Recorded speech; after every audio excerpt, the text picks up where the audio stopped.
안녕하세요. 교리 이야기 22번째 시간입니다. 지난 한 주간도 주님 안에서 평안하셨죠? 네, 저도 평안했습니다. 저희는 지난 두 번의 시간 동안 교회에 대해서 살펴봤습니다. 첫 번째 시간에는 교회의 어떠한 윤곽에 대해서 우리가 살펴봤어요. 윤곽에 대해서. 교회의 정의, 뭐, 그런 등등의 이야기들을 나눠봤죠. 지난 시간에는 이제 교회의 어떤 윤곽을 봤으니까 좀 교회의 좀 구체적인 모습들에 대해서 우리가 살펴봤어요. 뭐, 표지, 표상, 뭐, 속성. 그렇죠? 네. 이제 오늘 이 시간에는 좀 중요하다고 볼 수 있습니다. 이제 마지막 교회에 대한 내용의 시간인데, 핵심적인 내용들, 교회의 가장 중요한, 우리가 행하고 있는, 지금도 우리가 행하고 있는 것들이거든요. 근데 굉장히 중요한 것이 있어요. 교회의 정체성, 교회의 어떠한 핵심적인 가치들을 담고 있는 어떤 예전적인 것, 성례에 대한 것과 그리고 교회 권세에 대한 것, 그리고 교회 사명에 대한 것, 그것을 다루어 보려고 합니다. 중요한 것이니만큼 오늘 잘 들으시고 잘 이해하셨으면 좋겠어요. 그리고 잘 알고 계셨으면 좋겠습니다. 그래야 누군가 이것을 왜 합니까? 묻는 사람들에게 잘 설명해 줄 수 있을 것 같아요. 그래서 오늘 이 시간 잘 따라와 주시고 잘 경청해 주시면 감사하겠습니다. 제가 기도하고 시작하도록 하겠습니다. 하나님, 감사합니다. 오늘도 저희를 배움의 자리에 앉혀주시니 감사합니다. 하나님, 지난 두 번의 시간 동안 교회에 대해서, 교회 윤곽에 대해서, 또 교회의 구체적인 모습에 대해서 저희를 가르쳐 주시고 저희로 알게 하시니 감사합니다. 오늘 이 시간 교회 가장 중요하고 핵심적인 내용들을 함께 공부하려고 합니다. 지혜 주시고 또 성령 주셔서 하나님 알게 하시고 깨닫게 하시고 기억하게 하셔서 하나님 믿고 또 교회의 몸된 교회의 지체로 살아가는 저희들이 교회 또 공동체의 핵심 가치와 또 우리가 가진 가치관들을 잘 정립해 갈 수 있도록 인도하여 주시옵소서. 감사드립니다. 예수님의 이름으로 기도합니다. 아멘. 네, 22강 제목을 함께 읽어보겠습니다. 너희는 너희를 누구라 하느냐? 교회의 성례, 권세, 사명입니다. 본격적으로 들어가기 전에 지난 시간에 함께 배웠던 내용들을 잠시 살펴보고 지나갈게요. 지난 시간 기억나십니까? 교회의 표상, 속성, 표지에 대해서 우리가 다뤄봤습니다. 교회의 표상, 교회를 묘사하는 비유들이라고 생각하면 되신다고 말씀드렸는데요. 교회의 표상, 무엇으로 비유가 될까요? 그리스도의 몸으로 비유된다고 말씀드렸고, 하나님의 성전으로, 그리고 위에 있는 예루살렘, 그죠? 하나님 하늘에 있는 예루살렘이라고 묘사되고 있습니다. 그리고 그리스도의 신부라고 묘사가 되고, 하나님의 권속, 가족이라고 묘사된다고 말씀드렸어요. 하나님의 약물이 하나님의 군대라고 해서 몸, 성전, 예루살렘, 신부, 권속, 약물이, 군대 7가지의 어떤 비유들로 묘사가 된다고 말씀을 드렸습니다. 그렇다면 교회의 속성은 무엇이 있을까요? 4가지를 말씀드렸어요. 사도성. 우린 사도는 아니지만 그죠? 사도의 사역을 계승을 받아서 우리는 그 사역을 지속시켜가는 그러한 사람들이다. 그래도 교회는 사도성이 있다라고 말씀드렸어요. 그리고 통일성. 각양각층의 사람들이 모이고 언어도 다르고 문화도 다르고 그죠? 우리 김포중앙교회만 교회가 아니라 김포, 경북, 부산, 제주도, 미국 모든 전 세계에 걸쳐져 있는 전 지역에 있는 교회들이 또 하나의 교회라고 말씀드렸잖아요. 그 교회들이 어떻게 해야 된다고요? 통일성이 있어야 된다는 거예요. 한 하나님, 한 예수님, 한 성령님 안에서 통일이 돼야 된다. 그리고 세 번째, 거룩성에 대해서 말씀드렸습니다. 주님 말씀하셨잖아요. 하나님이 거룩하시니 너희도 거룩하라 말씀하십니다. 거룩을 분별이다 라고 말씀을 드렸었는데요. 거룩성. 그리고 마지막으로 보편성. 네 번째 보편성입니다. 교회는 물론 각 교회마다의 어떠한 교회적인 특성들이 있지만 우리가 믿고 우리가 고백하는 진리는요. 동일해요. 보편적이에요. 네. 모든 교회들이 다 동일한 신앙을 고백하고 동일한 하나님을 믿고 그 하나님을 믿는 그 믿음의 모습과 형태들이 다 비슷하고 동일하다라는 거예요. 그래서 사도성, 통일성, 거룩성, 보편성을 말씀드렸습니다. 그럼 교회의 표지, 참된 교회란 무엇이냐? 그래서 우리가 다뤄봤었는데요. 교회의 표지는 세 가지라고 말씀드렸어요. 참된 교회의 표지. 말씀의 선포, 그죠? 말씀이 선포되는 교회예요. 하나님의 말씀이 선포되고 성례의 집행, 세례와 성찬이 집행되는, 그리고 권징의 이행이라 했어요. 권징이 뭡니까? 잘못에 대해서 잘못했다라고 이야기하고 그것에 대한 치리를, 교회 법 테두리 안에 있는 그 치리를 온전하게 치리하는 것, 그것이 교회의 표지다. 참된 교회다 라고 말씀드렸어요. 권징, 가장 안 되는 것 중에 하나가 권징이라고 말씀드렸는데, 권징은요 성경에 근거해야 되는, 근거는 성경이에요. 목적은요 벌 주는 게 아니라 뭡니까? 회개하기 위한 겁니다. 회개하기 위한 것이 권징의 목적이에요. 그리고 방법은요 적절한 절차입니다. 즉 교회의 법대로 시행되는 것이 권징이다, 그렇게 말씀을 드렸습니다. 교회의 어떤 구체적인 구조적인 모습들을 우리가 살펴본 거잖아요. 이제 오늘은 이제 교회의 가장 핵심적인 가치들에 대해서 우리가 이제 다뤄볼 예정입니다. 자, 여러분들 가지신 교재 239페이지를 보시면 되시겠습니다. 239페이지에 보면은 일상에서의 교리로라고 해서 읽을 거리가 나와 있어요. 제가 읽어가면서 설명이 필요한 부분들은 설명드리도록 하겠습니다. 저는 선교의 열정이나 사명이 있어서가 아니라 모든 민족으로 제자를 삼으라고 하신 예수님의 말씀에 그저 순종하여 빈민가로 왔습니다. 죽 한 컵으로 하루를 버티는 아이들 틈에 둘러싸여 일주일을 지내고 집으로 오면서 어째서 저들은 그토록 가난하게 살게 하시고 내게는 넘치게 부어주셨는지 하나님께 여쭈어 보았습니다.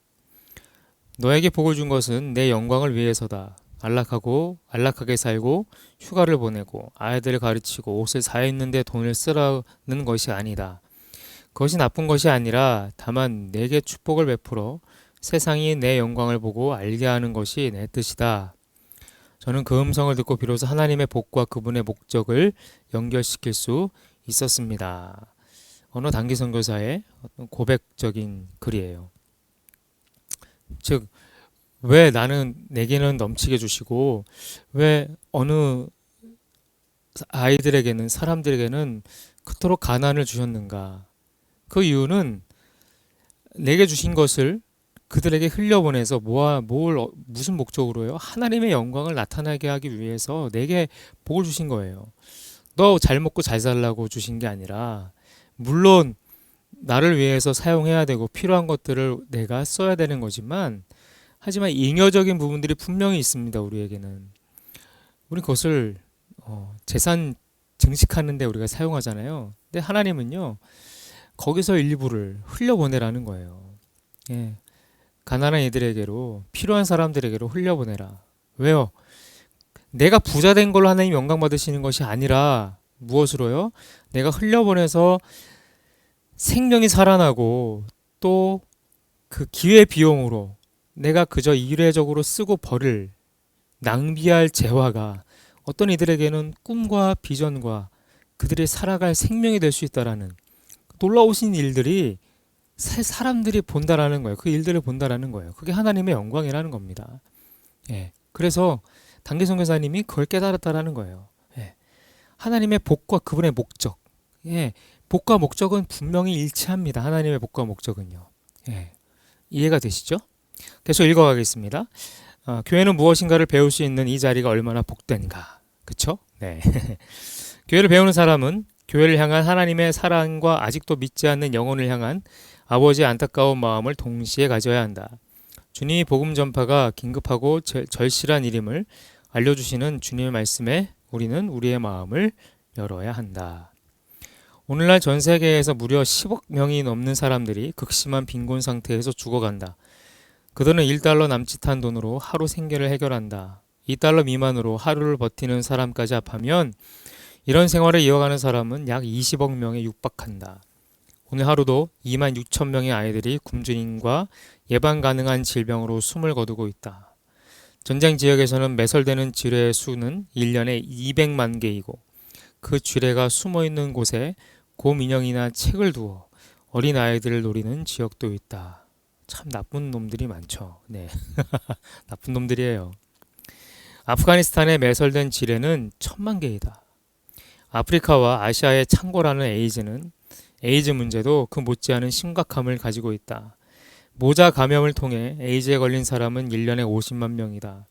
모자 감염은 임신 7개월에 한 번 억제약을 복용하고 출산 후 사흘째의 아이에게 보조제만 흘려주면 예방이 가능한 질병이다. 그 비용은 6,000원이다. 우리나라 사람들은 평균 한 달에 400원을 원조금으로 내놓고 있다. 유엔이 권장하는 비용은 한 달에 5,000원 정도이다. 우리가 복음을 전해야 하는, 그리고 하나님께 돌아와 모든 영광과 찬양과 경배를 돌려야 하는 형제자매들에 대해 정말로 관심을 가지고 있는가? 우리는 복음을 전해야 한다. 그러나 그들이 살아있어야 우리는 복음을 전할 수 있다. 복음이야말로 본질이며 생명이다. 그들의 필요를 돌아보지 않고 그들을 위해 기도조차 하지 않으면서 우리가 사명자라고 말할 수 있을까? 네. 우리가 가진 것이 없는 것이 아니에요. 내가 좀 더 벌면 내가 할 텐데 그렇게 생각하는 분들이 많으세요. 근데 우리가 가진 것이 없는 것이 아니에요. 무엇이 없느냐? 줄 마음이 없어요. 네. 그게 문제인 거죠. 마음만 있으면 할 수 있는 거죠. 네. 이게 중요한 말이라고 생각합니다. 살아 있어야, 그죠? 생명이 있어야 복음도 전파되는 거예요.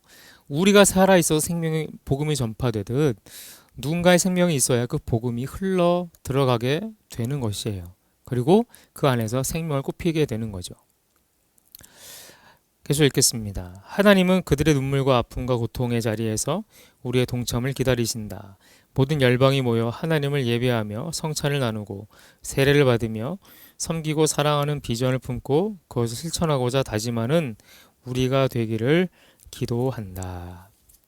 아멘입니까? 네, 아멘입니다. 중심 성경 구절을 함께 보도록 하겠습니다. 마태복음 28장입니다. 우리 함께 읽습니다. 그러므로 너희는 가서 모든 민족을 제자로 삼아 아버지와 아들과 성령의 이름으로 세례를 베풀고 내가 너희에게 분부한 모든 것을 가르쳐 지키게 하라. 볼지어다 내가 세상 끝날까지 너희와 항상 함께 있으리라. 아멘. 골로새서 말씀도 있습니다. 1장입니다. 함께 있습니다. 우리가 그를 전파하여 각 사람을 권하고 모든 지혜로 각 사람을 가르침은 각 사람을 그리스도 안에서 완전한 자로 세우려 함이니 이를 위하여 나도 내 속에서 능력으로 역사하시는 이의 역사를 따라 힘을 다하여 수고하노라. 하나님의 역사와 우리의 수고가, 그죠? 만나서 뭐가 일어납니까? 놀라운 일이 일어나는 거예요. 생명이 살아나는 일이 일어나는 겁니다. 자, 핵심 목표 두 가지입니다. 자, 1번 함께 읽어볼까요? 교회 권세와 성례의 의미를 이해한다. 권세와 성례, 이 둘은 연결이 되어 있습니다. 두 번째입니다. 가르치고 전파하며 재생산하는 생명의 공동체가 되기로 헌신한다. 죄송합니다. 밥 먹고 나서 하니까 자꾸만 이게 속에서 이렇게 울컥울컥 감동이 돼서 네. 이해해 주시면 감사하겠습니다. 배울 내용입니다. 배울 내용. 자, 총 4가지인데요. 1번 은혜의 수단, 말씀 선포, 성찬과 세례. 드디어 이제 나오죠. 중요한 것 3가지입니다. 말씀의 선포와 성찬과 세례. 두 번째, 교회 권세. 원천은 무엇고 본질은 무엇이고 종류는 무엇인가. 자, 교회의 사명, 교회는 무엇을 위해 존재하는가. 그리고 교회와 하나님의 나라입니다. 자, 교리와 함께 걷기 페이지 240페이지입니다. 첫 번째, 은혜의 수단. 말씀 선포, 성찬과 세례. 은혜의 수단이에요. 자, 말씀 선포입니다. 하나님이 자신의 백성을 그리스도의 형상을 따라 새롭게 하시기 위하여 사용하시는 은혜의 최고의 수단은 말씀이다. 은혜의 최고의 수단은 뭐예요? 말씀입니다. 말씀. 자, 제가 넘기지 않고 말씀을 드렸네요. 그죠? 네. 말씀이에요. 그래서 요한복음 17장에서는요, 주님은요, 대제사장의 기도를 드리세요. 그러니까 제자들을 위한, 그리고 주님을 아는 모든, 그리고 주님을 믿을 모든 사람들을 위한 기도를 요한복음 17장에 기록해 놓았습니다. 그 기도를 통해서 주님은요, 아버지가, 하나님이 자신을 이 세상에 보내신 것처럼 본인도 기꺼이 따르는 제자들을, 주를 믿어야 할 자들에게 파송하겠다라고 말씀하십니다. 그 파송은요, 제자들에게 국한되지 않아요. 오늘날 우리에게도 똑같이 적용되는 말씀이라는 거죠. 제자는요, 주님과 같이 세상에 보냄을 받은 사람들입니다.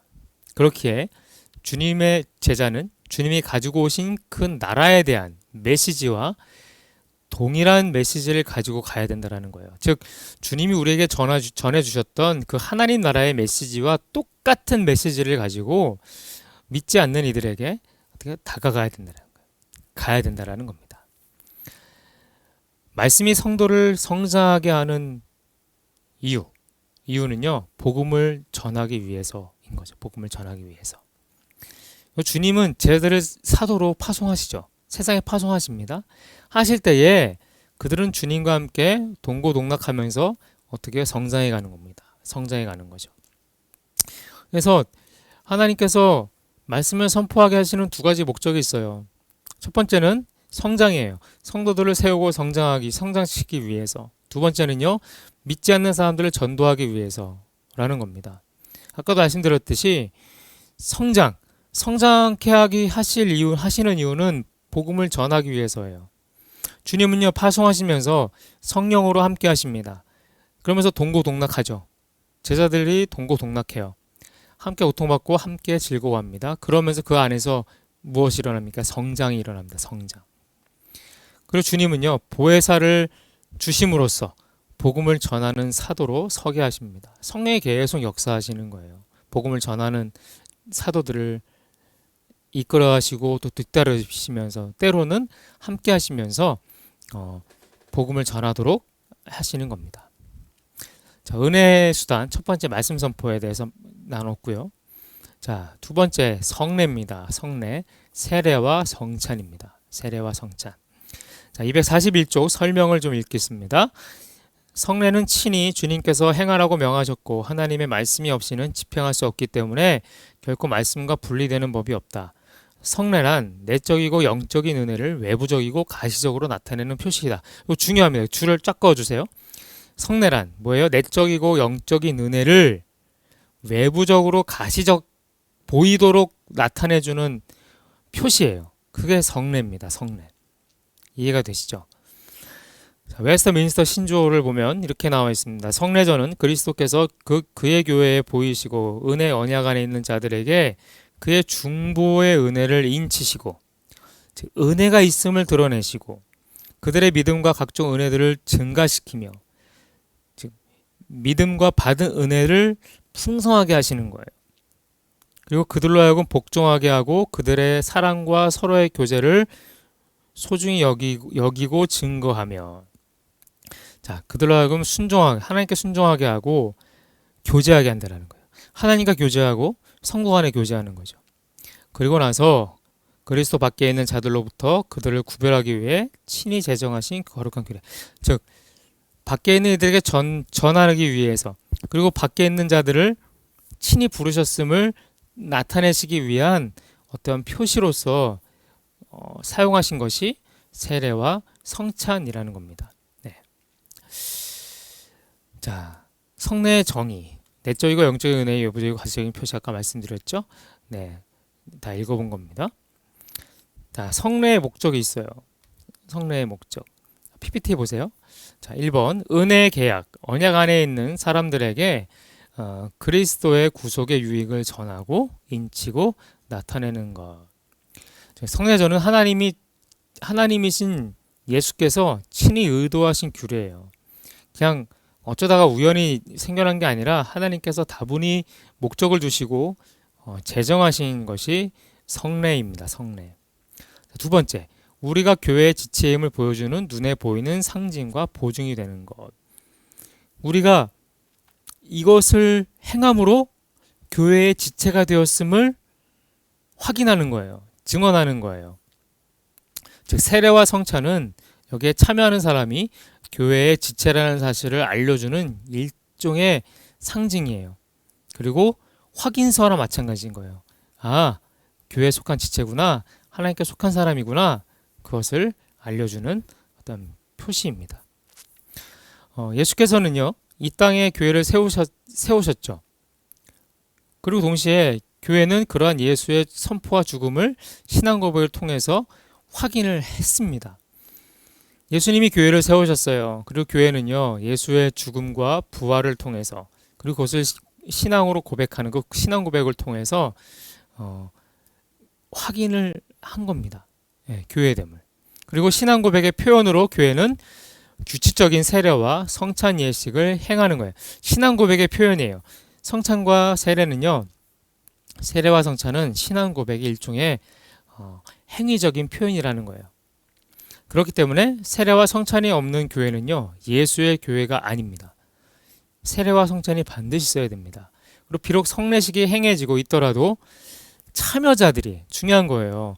교회가 세례와 성찬을 행해도 그 참여하는 성도들이 그 예식의 내용과 의미를 모른다면, 모른 채로 형식적으로 참여한다면 바른 교회의 모습이라고 할 수 없다라는 겁니다. 굉장히 중요한 내용입니다. 세례와 성찬이 있어야 되지만 세례와 성찬이 있더라도 성도들이 그것의 의미와 그것을 제대로 알지 못하면 바른 교회가 아니라는 거예요.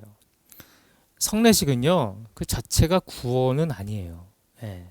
세례받는다고 받나요? 아니에요. 믿음으로 받는 거죠. 세례는 내가 믿는다라는 표시일 뿐이에요. 성찬도 마찬가지예요. 내가 주님께 속한 사람입니다. 그 살과 피로 내가 새 생명 받았습니다. 표시이지 그것이 구원은 아니라는 거예요. 하지만 참여하는 이들에게 신앙의 유익을 주기 위해서 성령께서 역사하시는 도구예요. 성령이 역사하는 도구입니다. 동시에 성례식은 그리스도께서 다시 오실 때까지 교회에게 명하신 항구적인 제도예요. 예. 항구적이 뭐예요? 끝나지 않는 거예요. 영원한 거예요.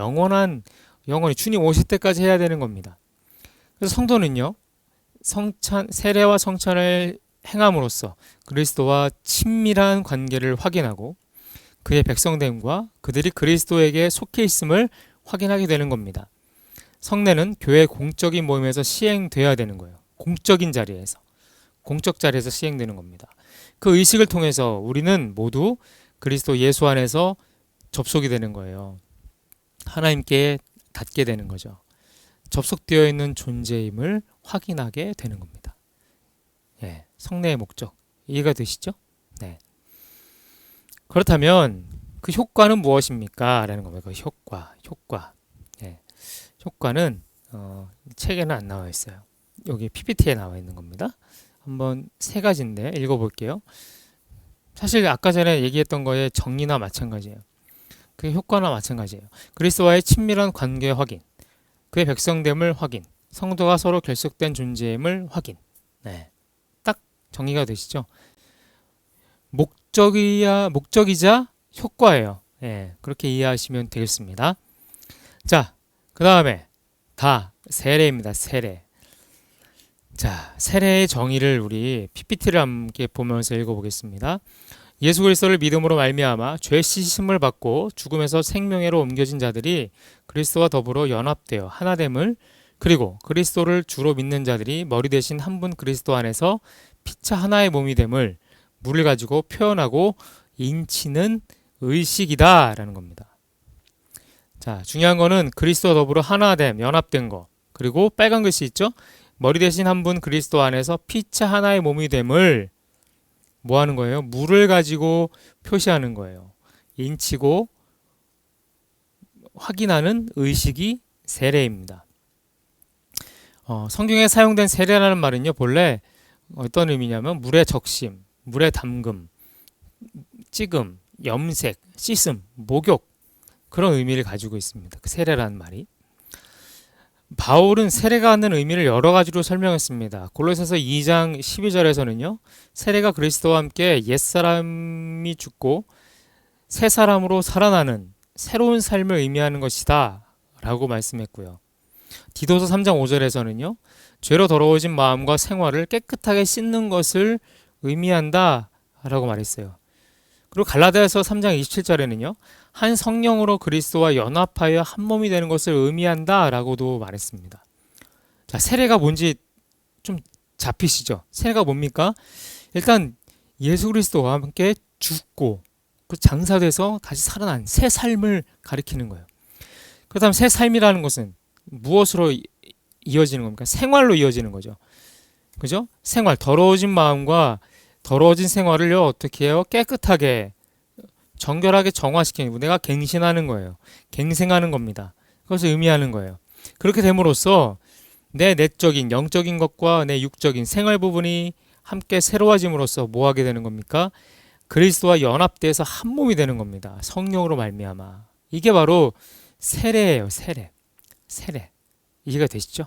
네. 세례의 정의를 살펴봤고요. 자, 세례의 기능입니다. 세례의 기능. 세 가지를 말할 수 있겠는데요. 자, 첫 번째 읽어볼까요? 세례는 제사함과 칭의에 대한 상징이자 동시에 보증이다. 자, 세례는요, 이것을 받은 사람에게 죄사함을 받고 이루어졌다라는 사실을 보증하고 보증받은 사람은 그 이후의 삶을 이전과 다른 새 삶으로 살아갈 것임을 보증하는 거예요. 서로 보증하는 거예요. 비유로 치자면 손가락에 끼워진 결혼 반지하고 똑같다라고 보시면 되는 거예요. 결혼 반지를 왜 서로 끼워줄까요? 링은요, 구속의 의미를 가지고 있어요. 서로의 손가락에 약지에 이제 왼쪽 약지에 끼우잖아요. 끼움으로써 말미암아 당신은 나에게 구속되었다라는 것을 의미하는 겁니다. 즉 보증하는 거예요. 그래서 반지를 봄으로써 이 사람 결혼한 사람이구나, 이 사람 아내가 있구나, 이 사람 남편이 있구나, 그것을 확인하는 것입니다. 세례도 마찬가지라는 거예요. 네. 죄사함과 칭의에 대한 상징이자 동시에 보증이에요. 반지랑 똑같습니다. 241쪽 맨 아래에 보면 설명을 함께 읽어볼게요. 세례를 받았기 때문에 의로워진 것이 아니라 의롭게 되었기 때문에 세례를 받은 것이다. 세례는 제사함과 칭의의 수단이 아니라 그것들을 보증하는 수단이다. 이해가 되시죠? 의로워지는 것이 아니라 아까 구원이 되는 것이 아니라고 말씀드렸듯이 의로워지는 것이 아니라 의롭게 되었기 때문에 그것을 확인하고자 그것을 보증하고자 받는 것이 세례라는 겁니다. 제사함과 칭의의 수단이 아니에요. 보증하는 수단입니다. 두 번째, 세례는 거듭남과 그리스도와의 연합과 성령을 받음에 대한 상징과 인침이다. 거듭남과 그리스도와의 연합 그리고 성령을 받음 세 가지에 대한 상징과 인침이에요.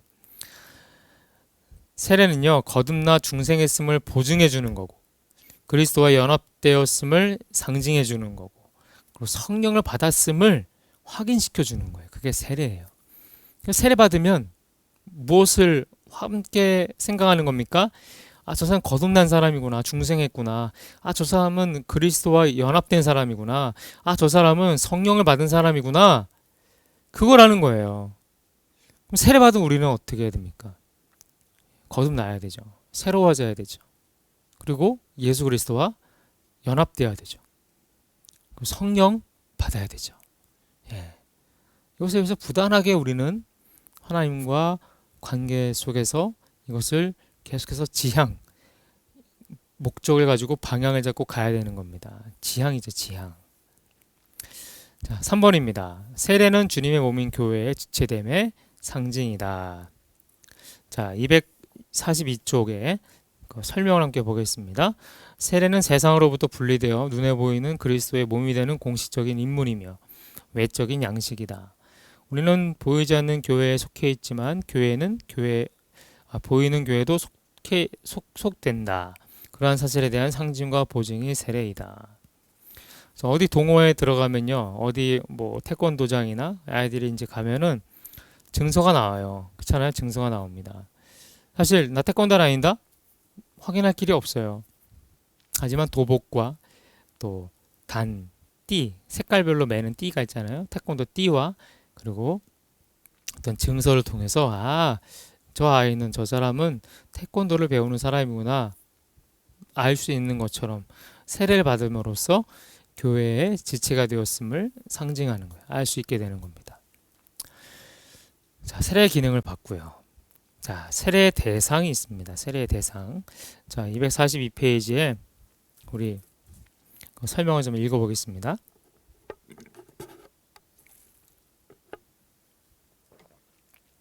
세례의 대상은 예수 그리스도를 공적으로 주와 구주로 시인하여 믿고 그에게 복종하겠다는 진실한 신앙 고백을 하는 자들이다. 세례의 대상은 누구라고요? 예수를 믿고 구주로 믿고 시인하고 믿고 그에게 순종하겠다라는 신앙 고백을 하는 사람들이 세례의 대상이에요. 마가복음 16장 함께 읽겠습니다. 믿고 세례를 받는 사람은 구원을 얻을 것이요 믿지 않는 사람은 정죄를 받으리라. 계속 읽을게요. 어린아이도 구원의 대상이 될 수 있다. 그러므로 죄 씻음과 그 결과로 얻은 구원을 인치는 의식인 세례는 어린아이에게도 베풀 수 있다. 그러나 어린아이들은 자신의 믿음을 스스로 고백할 만한 능력을 가지고 있지 못하다. 그러므로 부모의 신앙 고백을 기초로 그 어린아이는 구원받을 언약 백성임을 내다보며 세례를 베풀게 된다. 이것이 유아 세례이다.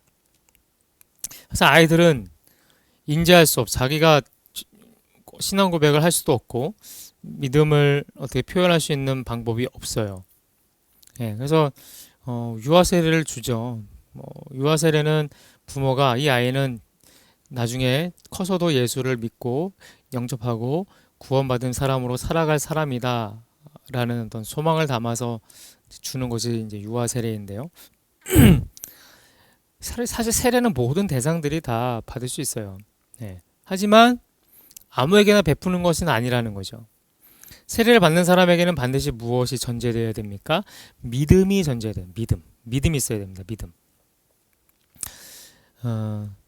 반대로 말하면 세례 그 자체가 믿음을 생겨나게 하거나 구원을 주는 절대적 조건이 될 수 없다라는 말이에요. 오히려 믿음을 가지고 있다는 사실을 확인해주는 증표예요. 세례는. 증표이지 만들어주는 것이 아니라는 겁니다. 믿음은 내면에서 이루어지는 전 인격적인 사건이에요. 하지만 믿음을 구체적으로 확인할 수 있는 방법은 없습니다. 그렇잖아요. 제가 믿습니다. 근데 제가 믿는지 안 믿는지를 확인할 방법이 없어요. 왜? 그것은 그 사람의 내적에서 일어나는 일이기 때문에. 그렇기 때문에 저 사람이 어쩌면 그릇된 잘못된 확신에 매이거나 혹은 뜨거웠던 결심이 쉽게 식어진 것은 아닐까? 그런 의심도 우리가 할 수 있잖아요. 그렇잖아요? 우리 자신도 그런데. 그렇기 때문에 믿음은 입으로 시인하는 형식, 즉 신앙 고백을 통해 자신과 다른 사람에게 그 내용을 확인시킬 필요가 있는 거예요. 내가 믿는 사람입니다. 계속 우리가 고백하는 이유는요. 확인하기 위해서요. 내가 내 스스로 확인하고 다른 이들에게도 확인시켜 주는 거죠. 그리고 나서 세례를 받는 거죠. 이것은요. 믿음을 분명하게 입으로 시인하고 고백한 다음에 그것을 아예 인치는 거예요. 도장 찍는 거예요. 세례는 도장 찍는 행위입니다. 예수를 믿는 기간이 얼마나 중요하지 않아요. 짧으냐 기냐 중요하지 않습니다. 일반적인 경험으로 봤을 때는, 하지만 일반적으로는요, 처음 믿은 사람이나 아이들은요, 잘못된 판단이나 한순간에 감정에 휩싸일 때가 있어요. 그렇잖아요. 처음 믿을 때 어떠셨어요? 너무 좋아서 막 어쩔 줄을 모르잖아요. 이게 된장인지 똥인지를 가릴 생각도 안 해요. 그냥 예 숫자만 들어가면 뭐든지 다 좋은 거예요. 하지만 그게 위험하다는 거죠. 이게 된장인지 똥인지를 확인할 수 있는 어떤 단계까지 가야 된다는 거예요. 즉 무엇이 참된 믿음인지 또 그 믿음을 어떻게 고백해야 할지를 분별할 수 있는 단계로 가야 된다는 거예요. 예. 그리고 나서 받아야 되는 것이 세례예요. 그때 받는 거예요. 그래서 대부분의 교회는요, 이런 상황을 고려해서 교회 질서를 유지하기 위해서 일정 기간 동안의 학습 기간을 두죠. 우리가 3주 정도의 배움 기간을 두죠. 그래서 그 최소 연령을 기준을 두기도 해요. 우리 교회는 만 15세로 연령 제한을 두고 있습니다. 그 이상도 받을 수 있어요. 네. 세례 대상 다 될 수 있지만 아무나 될 수 없다라는 거. 예, 그것을 기억해 주시면 감사하겠습니다. 자, 그럼 세례의 방법은 물이다. 재료는 물이에요. 방법은 무엇입니까? 물을 뿌리거나 찍어 바르거나 붓거나 물속에 잠그는 것이에요.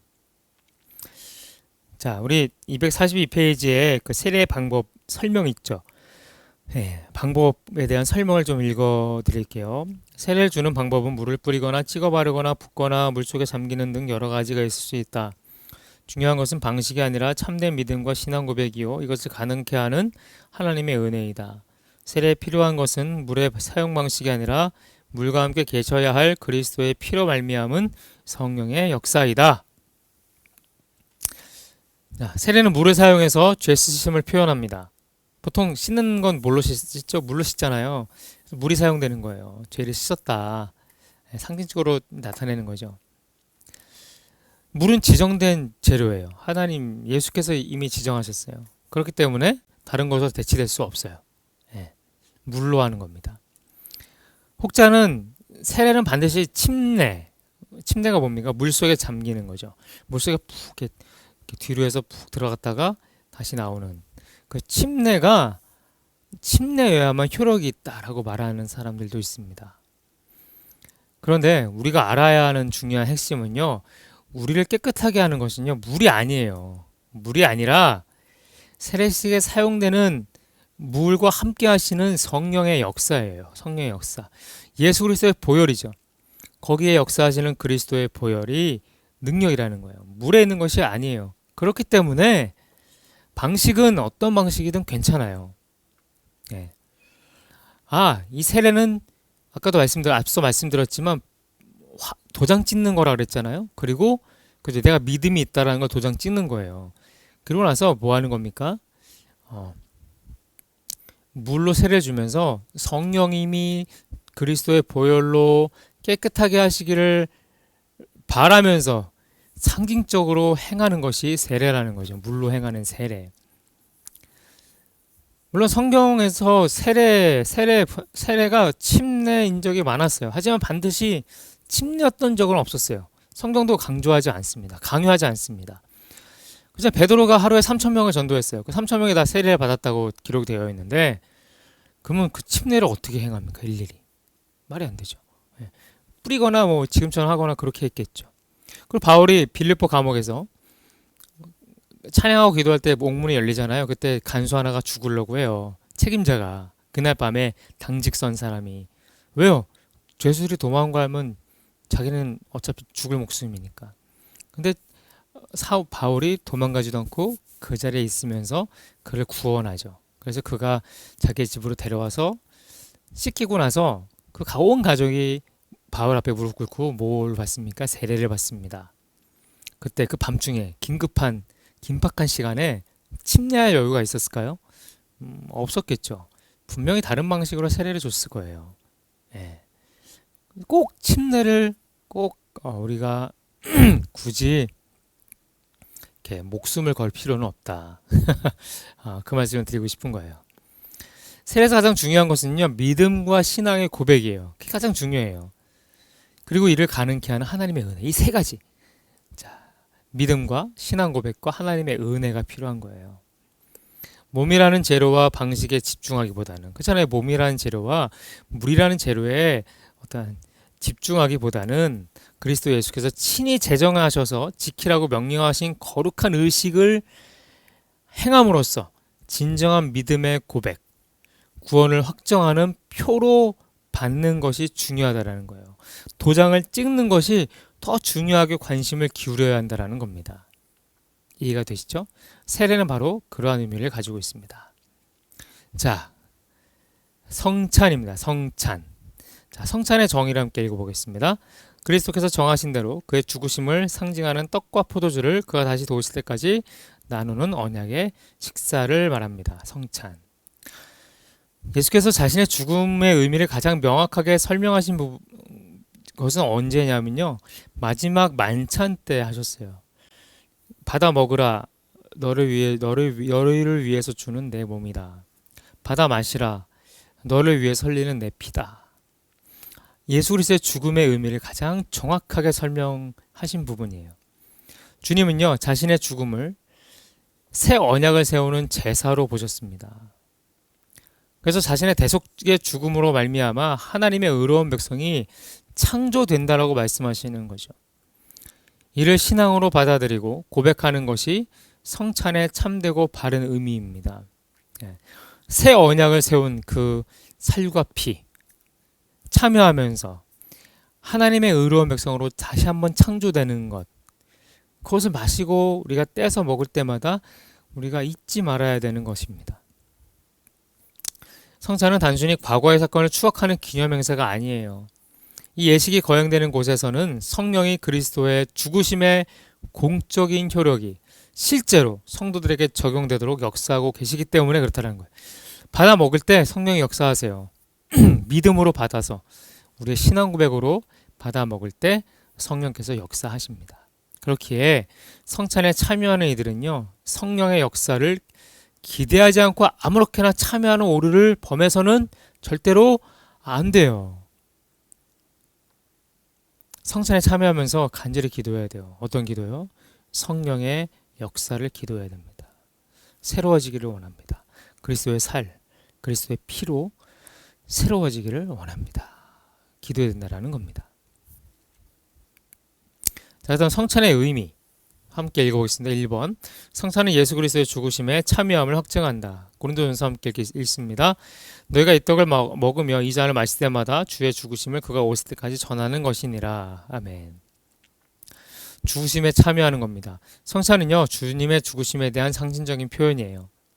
살이 찢기고 피가 흐르고, 왜냐하면 우리의 행동은요, 우리를 위한 그리스도의 죽으심을 상징적으로 묘사하기 때문에 그렇습니다. 그렇기에 성도가 성찬에 참여한다라는 것은 자신이 그리스도와 연합되었고 그의 죽음에 참여했음을 상징적으로 보여주는 거예요. 네. 이해가 되시나요? 성찬의 의미 두 번째입니다. 성찬은 예수 그리스도의 속죄의 은혜에 의하여 새 언약에 참여함을 표시하고 확증한다. 고린도전서 11장 읽겠습니다. 19회 또한 그와 같이 잔을 가지시고 이르시되 이 잔은 내 피로 세운 언약이니 이것을 행하여 마실 때마다 나를 기념하라 하셨으니. 아멘. 성찬은요, 우리가 새 언약의 모든 유익함에 참여하고 있다는 것을 알려주는 거예요. 그리고 그 사실을 우리에게 되새기게 해주는 거예요. 그게 성찬이에요. 이해가 되시죠? 예. 그래서 성찬 예배는요, 그리스도 안에서와 그리스도를 통하여 하나님이 성도 모두와 맺으신 놀라운 새 언약의 표징이 되는 거예요. 그리스도 안에서 우리가 하나님과 맺은 새 언약, 그리고 그리스도를 통하여 하나님과 맺은 새 언약, 그것을 나타내 주는 것, 그게 성찬이라는 거예요. 살과 피로 우리는 구원을 받고 새 언약을 받은 사람들이 되었잖아요. 그것을 나타내 주는 것이 성찬이라는 겁니다. 성찬을 통해서 성도는요, 하나님의 새 언약 안에 있는 그분의 자녀라는 것을 확인하는 거고, 그리고 그분의 선택을 받아서 그리스도 안에 있는 모든 복과 유익을 소유했다라는 사실을 깨닫게 하고 감사하게 하는 것, 그 성찬이라는 겁니다. 더 나아가서 성도는요, 성찬에 참여함으로써 주 예수 그리스도로부터 생명을 얻고 그리스도인의 삶을 살 수 있는 능력을 받았음을 깨닫게 되는 거예요. 성찬을 먹었다고 해서 새 삶을 사는 것이 아니라, 나는 새 삶을 살아야 되는 사람이구나를 다시 한번 깨닫는 거예요. 성찬을 함으로써. 그리고 그리스도인의 삶을 살 수 있는 능력을 나에게 주시겠구나 확신할 수 있는 거죠. 그게 이제 성찬이라는 겁니다. 자, 세 번째 의미는요, 성찬은 성도 상호 간의 연합과 교제를 표시하고 확증한다. 자, 고린도전서 10장입니다. 떡은 하나요 많은 우리가 한 몸이니 이는 우리가 다 한 떡에 참여함이라. 성찬에 참여하는 이들은요, 그리스도에게 연합될 뿐 아니라 서로에게도 연합되는 거예요. 네. 성찬은 그런 의미예요. 내가 주님의 살과 피에 참여함으로써 주님과 연합이 되고, 그리고 함께 떡과 잔을 나누는 우리는 서로에게 연합되는 거예요. 성찬에 참여하는 사람들은요, 그리스도에게 참여한 자, 즉 그리스도와 하나 된 자요, 더 나아가 한 몸이 되는 겁니다. 한 몸이에요. 그러므로 성찬에서 떡을 뗄 때 우리는 하나인 동시에 전체의 한 부분임을 우리가 인식해야 되는 거예요. 계속 의식을 해야 된다는 겁니다. 또한 성찬은요, 회복을 위해서 주님이 주시는 선물이에요. 주님은 제자들이 배반할 걸 아셨어요. 가룟 유다만 배반했습니까? 아니에요. 제자들 모두 다 배반해서 도망갔죠. 베드로는 3번 부인했죠. 그런데도 마지막 식사를 함께 하십니다. 그러면서 떡을 떼어주시죠. 의미까지 설명해 주세요. 받으라 내 몸이다. 받으라 내 피다. 너를 위하여 세우는 새 언약이다. 말씀하십니다. 성찬은요, 영적 전쟁에서 승리한 이들에게 베푸시는 것이 아니에요. 죄인이고 연약하지만 주님의 십자가만을 믿고 의지하는 사람에게 주시는 하나님의 사랑과 회복의 은혜라고 말할 수 있습니다. 베스다 바닷가에서 부활하신 주님이 나타나시죠. 그때 제자들은 뭐 하고 있습니까? 물고기 잡고 있었잖아요. 그때 제자들이 주님을 알아보고 새벽 미명에 아침 일찍 이제 주님이 오셨으니까 무트로 옵니다. 그때 주님이 뭘 주시죠? 아침을 조반을 차려주세요. 받아 먹으라. 저 같았으면 다리 걷어. 너희도 한 100대씩 맞고 시작하자. 그랬을 것 같아요. 근데 주님 그러지 않습니다. 또 먹을 걸 주세요. 사랑으로 주세요. 성찬의 의미입니다. 성찬의 의미. 네. 하나됨이요. 회복이라는 거예요. 회복이고 다시금 연합하도록 회복시켜 주시는 그 은혜가 성찬에 들어 있습니다. 243페이지 중간에 보면은 신학 상식에서 성찬과 관련된 견해들 나옵니다. 신학적으로 자세한 설명을 드리지 않을게요. 이것만 보셔도 될 것 같아요. 자, 화채설이라고 되어 있죠. 화채설입니다. 로마 가톨릭에서 성찬회를 설명할 때 신학적으로 설명하는 어떠한 설명이에요. 화채설, 몸으로 변하는 거죠. 말 그대로예요. 성찬에 사용되는 떡과 포도주가 떼서 나눌 때 그 순간 어떻게 돼요? 진짜 예수님의 살이 되고 피가 된다라는 설이에요. 생각만 해도 살을 먹고 피를 마시는 거, 좀 그건 아닌 것 같죠? 네. 두 번째 공제설이 있어요. 공제설. 루터가 얘기한 공제설. 공제설은 말 그대로 함께 존재하는 거예요. 성찬에 사용되는 떡과 포도주에 예수 그리스도의 영뿐만 아니라 부활하신 몸이 함께 계신다라는 주장이에요. 이것도 약간 가톨릭하고 약간 비슷하죠. 네. 자, 그리고 죄송합니다. 자, 기념설이 있어요. 기념설. 자, 찌빙글리가 종교 개혁자입니다. 종교 개혁자는 찌빙글리가 주장했던 성찬에 대한 신학적 견해인데 기념설이에요. 성찬은 단지 교회 회중이 예수 그리스도의 죽으심을 기념하는 의식에 불과하다. 의식에 불과하다. 이것도 좀 아닌 것 같아요.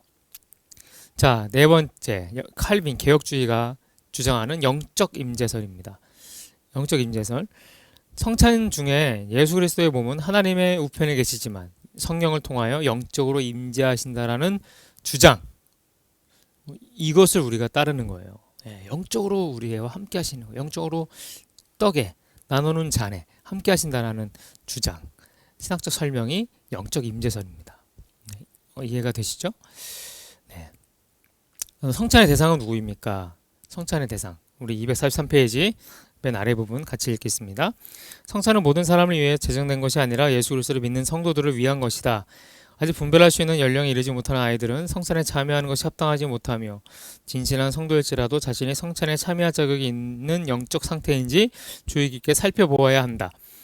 성찬식 할 때마다 읽는 고린도전서 11장의 말씀 있잖아요. 맨 마지막 절에 가면 이런 말씀이 있어요.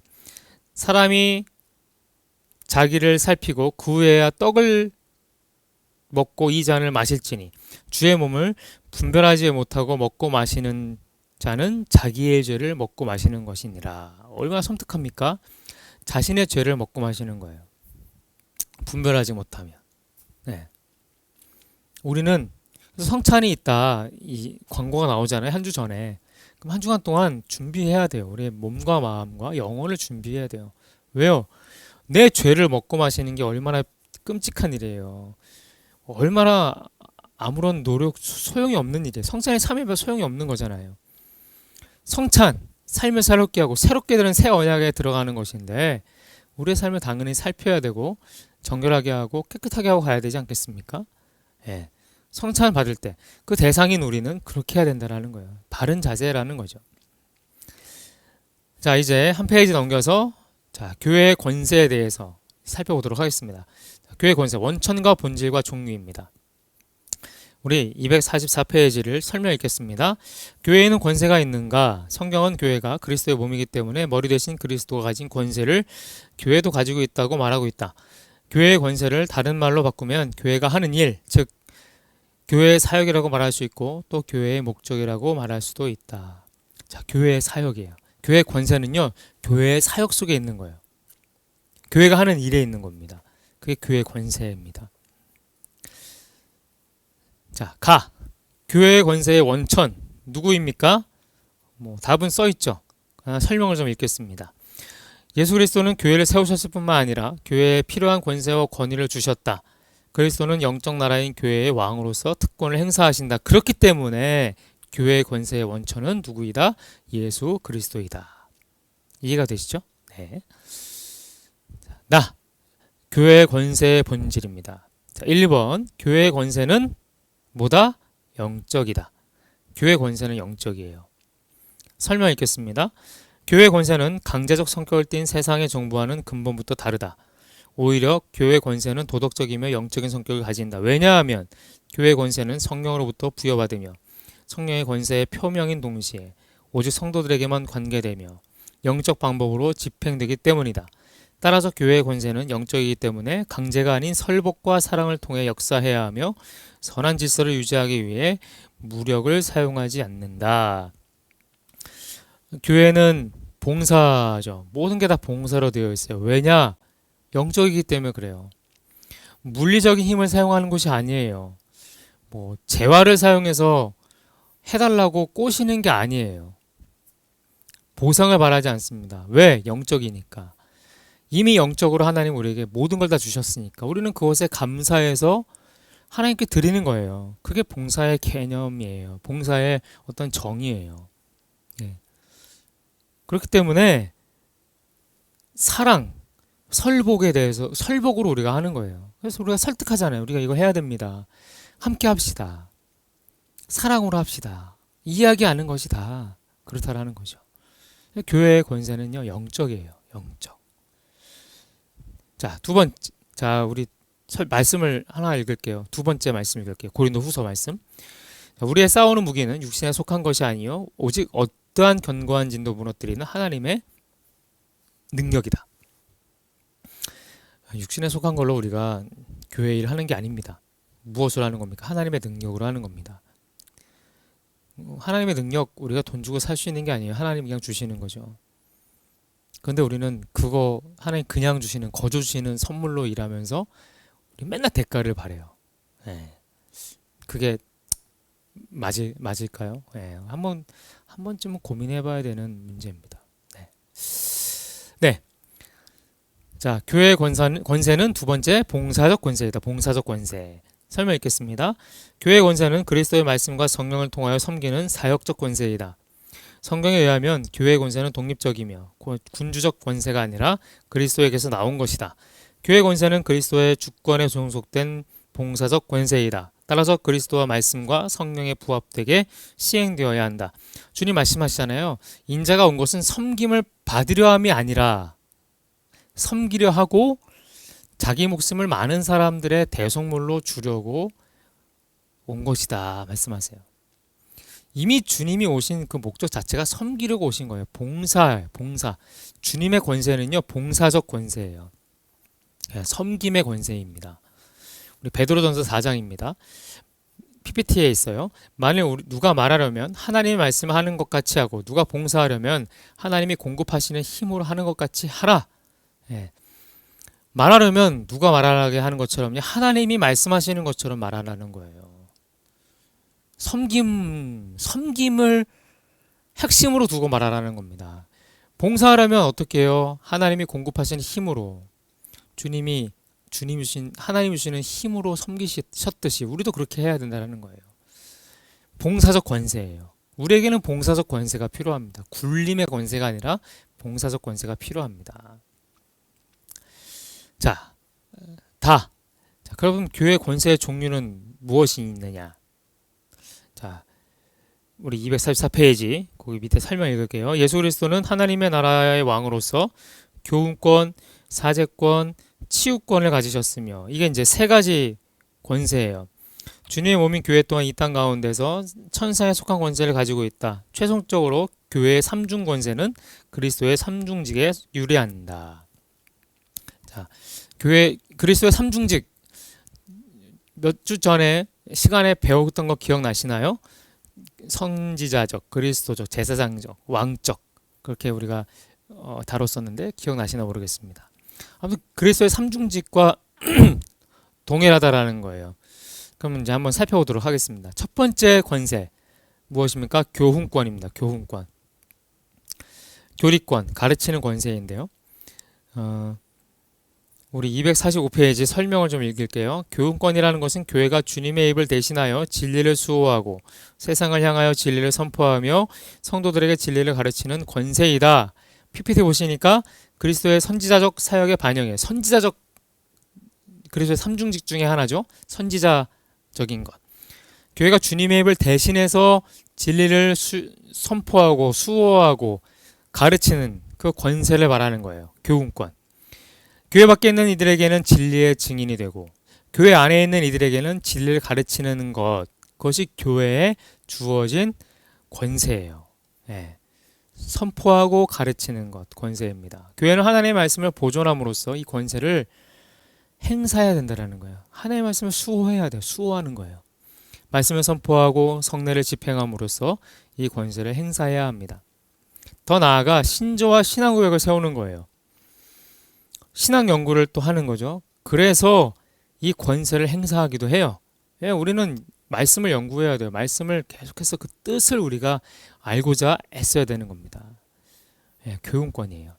자, 디도서 말씀을 읽겠습니다. 1장입니다. 미쁜 말씀의 가르침을 그대로 지켜야 하리니 이는 바른 교훈으로 권면하고 거슬러 말하는 자들을 책망하게 하려 함이라. 아멘. 네. 자, 두 번째, 치리권입니다. 우리 7위권 245페이지 설명 읽겠습니다. 그리스도의 왕적 사역의 반영입니다. 7위권이란 세상에 있는 교회를 다스리기 위하여 법을 세우거나 그 법을 따라 다스리는 권세이며 질서 유지권과 순결 유지권으로 구성된다. 그 밑에 설명 읽을게요. 하나님은 그의 교회 안에서 모든 것이 적당하고 질서대로 이루어질 것을 원하신다. 질서 유지권이에요. 이 사실은 하나님이 교회 문제들을 적절히 규제할 수 있는 규례들을 주셨다는 사실에서도 찾을 수 있다. 예, 질서 유지권. 하나님은 질서를 유지하기로, 질서 있기를 원하세요. 공동체가 질서 있게 하나님의 질서 안에서 움직이기를 원하신다는 거예요. 자, 그때 밑에 읽겠습니다. 순결 유지권은 심사를 통해 승인된 자를 교회 안에 받아들이고 혹은 진리에서 떠났거나 부도덕한 생활하는 자들을 교회로부터 제외시킴으로써 교회의 성결을 보호하는 권세이다. 이런 권세는 특히 권징의 문제에서 행사된다. 자, 순결 유지권은 무엇입니까? 믿음 있는 자들을 받아들이고 그리고 믿음에서 떠났거나 변절되거나 이단에 빠진 이들을 어떻게 해요? 교회에서 쳐내는 겁니다. 쳐낸다니까 좀 과격한가요? 네. 권징이에요. 우리는 확실하게 해야 된다는 겁니다. 사랑이 다가 아니라고 주님 말씀. 사랑은 다가 아니에요. 사랑은 맞죠. 하지만 사랑 안에서 우리는 해야 될 것들을 해야 된다라는 거예요. 사랑한다고 다 뭉뚱그려서 그냥 사랑 안에 얼버무려 가지고 그냥 가는 게 아니라는 거예요. 질서를 지켜야 되고 교회가 순결하도록 우리는 지켜야 된다라는 겁니다. 그게 7위권이에요. 왕적 사역이죠. 자, 두 말씀 같이 읽을게요. 고린도전서 14장 읽을게요. 하나님은 무질서의 하나님이 아니시오 오직 화평의 하나님이시라. 모든 것을 품위 있게 하고 질서 있게 하라. 예, 하나님은요 무질서의 하나님이 아니세요. 화평 하나님이세요. 교회는요 품위 있고 질서 있게 해야 되는 겁니다. 자, 디도서 3장입니다. 이단에 속한 사람을 한두 번 훈계한 후에 멀리하라. 쫓아내라는 거예요. 이단에 빠지면요 답이 없습니다. 다시 내가 어떻게 해서든 돌이키겠다? 아니요. 절대 싸우지 마세요. 절대 그런 말 생각하지 마세요. 기도는 하지만 말로 될 수 있는 게 아닙니다. 예. 7위권 받습니다. 자, 세 번째. 자, 사랑으로 섬기는 권세. 사랑으로 섬기는 권세입니다. 자, 그리스도의 제사장적 사역입니다. 자, 우리 245페이지 함께 읽습니다. 교회가 주님의 사랑으로 섬기는 권세란 교회가 주님의 본을 받아 세상 가운데서 성도들의 문제를 도와주며 빈곤한 자들을 구제하고 섬기는 권세이다. 제사장적 권세. 이제 이게 사역권이에요. 사역권. 일할 권세죠. 일하는 권세예요. 그리스도가 사도들과 70문도를 보냈을 때, 70제자들을 보내실 때 그들에게 전도하도록 분부하셨을 뿐만 아니라 무엇도 하게 하셨습니까? 귀신을 쫓아내고 각종 병을 고치도록 허락하셨어요. 그들에게 능력을 주셨어요. 복음을 전하는 자들에게 이런 능력을 주시는 거예요. 우리는 복음을 전하는 자들입니까? 복음을 전하세요. 나서기만 한다면 하나님께서 귀신을 쫓아내고 병을 고치는 은사와 능력을 우리에게 주십니다. 따라서 섬기는 사역은요, 그리스도의 제사장직을 반영하는 것으로서 교회는 병든 자와 가난한 자들을 돌보며 일반적인 구제와 봉사 그리고 자선 사역을 감당하게 되는 거예요. 이러한 일들이 사랑으로 섬기는 권세가 되는 겁니다. 우리에게 주신 것들, 그것을 어떻게 사용해야 됩니까? 주변으로 흘려 보내야 되는 거, 필요한 곳으로 우리가 보내야 되는 거예요. 우리 먹고 잘 살고 잘 쓰라고 주신 것이 아니라는 거야, 하나님이요. 우리가 주신 거는요, 야 너희가 내 일을 좀 해라 주신 거예요. 일할 권세라 그랬잖아요. 하나님 일할 권세를 주신 거예요. 일하려면 권세 있으려면 뭐 해야 됩니까? 이 땅에서 써야 되는 재화가 있어야 되는데 하나님 재화를 주신 거예요. 근데 그 재화를 가지고 우리는 엉뚱한 데 쓰일 때가 많다라는 거죠. 그러면 안 된다라는 겁니다. 구제해야 되고, 그죠? 자선 사업을 해야 되고, 병든 자를 돌봐야 되는 거예요. 예. 그게 11조 안에 다 들어가 있어요. 우리가 드리는 감사헌금 안에 다 들어가 있는 거예요. 특별히 11조 헌금이 거기에 쓰이는 겁니다. 예. 그 일을 위해서 우리에게 공적 자금으로 주시는 거예요, 하나님이. 분명히 우리는 11조는 공적 자금이에요. 허투루 쓰면 안 됩니다. 하나님께 책망받습니다, 나중에. 우리가 분명히 아셔야 돼요. 아, 11조는 그렇게 사용되는 거구나. 아셔야 되는 겁니다. 자, 세 번째, 교회의 사명입니다. 교회의 사명. 자, 교회는 무엇을 위해 존재하는가? 245페이지 우리가 설명을 좀 읽어보겠습니다. 주님은 우리를 부르신다. 주님에게 우리가 필요하기 때문이 아니라 우리에게 주님이 필요하기 때문이다. 교회는 세 가지 방식으로 하나님을 섬기도록 부르심을 받는다. 예배를 통하여 주님을 직접 섬기며 양육을 통하여 성도를 섬기고 증거를 통하여 세상을 섬긴다. 네. 자, 그 밑에 보면 표가 있죠. 잠깐만 해서 표가 있어요. 대계명과 대사명을 통해 본 교회의 목적이 나와 있습니다. 자, 대계명, 첫 번째 대계명입니다. 마태복음 22장이에요. 함께 말씀 읽어볼까요? 예수께서 이르시되 내 마음을 다하고 목숨을 다하고 뜻을 다하여 주 너의 하나님을 사랑하라 하셨으니 이것이 크고 첫째 되는 계명이요 둘째도 그와 같으니 내 이웃을 내 자신과 같이 사랑하라 하셨으니 이 두 계명이 온 율법과 선지자의 강령이니라. 대계명, 하나님과 이웃을 동일하게 하는. 자, 하나님은요 보이지 않는 이웃입니다. 이웃은요 보이는 하나님이에요. 네. 그래서 마태복음 25장에 가면은 이웃에게 행한 것이 곧 누구에게 행한 거라고 했습니까? 나에게 행한 것이다라고 말씀하시잖아요. 네. 우리가 간과하고 있는 것이 있는데 하나님 말씀하신 것, 주님 말씀하신 걸 기억을 잘 안 해요. 생각을 잘 못해요. 네. 분명히 하나님 사랑과 이웃 사랑은 동일하다 했는데 하나님 사랑이 먼저가 되면서 이웃 사랑은 굉장히 부차적인 것으로 취급을 당합니다. 이웃 사랑은 안 해요. 하나님 사랑을 명목으로 해서 다 하죠. 예, 교회 건축하죠. 뭐 이것저것 행사하죠. 정작 예, 이웃 사랑은 이루어지지 않을 때가 너무나 많아요. 하나님 분명히 말씀하세요. 나는 보이지 않는 이웃이고 이 땅에는 이웃은 보이는 하나님이다. 이렇게 말씀하세요. 여러분들 잊지 마시기를 바랍니다. 대계명. 자, 대사명은 무엇입니까? 마태복음 28장에 나오죠. 함께 읽을까요? 그러므로 너희는 가서 모든 민족을 제자로 삼아 아버지와 아들과 성령의 이름으로 세례를 베풀고 내가 너희에게 분부한 모든 것을 가르쳐 지키게 하라. 볼지어다 내가 세상 끝날까지 너희와 항상 함께 있으리라 하시니라. 아멘. 네. 대사명. 가서 복음을 전해라. 가르쳐라. 지키게 해라. 세례를 베풀어라. 그럼 어떻게 하겠습니까? 어떻게 하겠다? 너희와 항상 함께 하겠다. 세상 끝날까지. 그냥 함께 하시는 게 아니에요. 우리가 주님께 받은 사명을 살 때에 하나님이 함께 하시는 겁니다. 네. 아무것도 안 하면서 하나님 함께 해주세요 한다라는 것은 그건 과욕이죠. 과욕. 하나님 앞에 욕심 부리는 겁니다. 네. 자, 교회 존재의 목적이라고 아래 또 나오죠. 함께 좀 볼까요? 내 마음을 다하여 하나님을 사랑하라. 예배입니다. 자, 내 이웃을 내 몸과 같이 사랑하라. 뭘까요? 아까 말했죠. 사역, 일할 사역이죠. 사역. 가서 제자를 삼아. 뭐뭐와 뭐뭐죠? 전도와 선교입니다. 세례를 주고. 세례를 왜 줍니까? 교제하기 위해서. 하나님과 관계를 맺고 믿음 있는 사람과 믿음을 고백함으로써 공동체 안에 들어옴으로써 교제하기 위해서.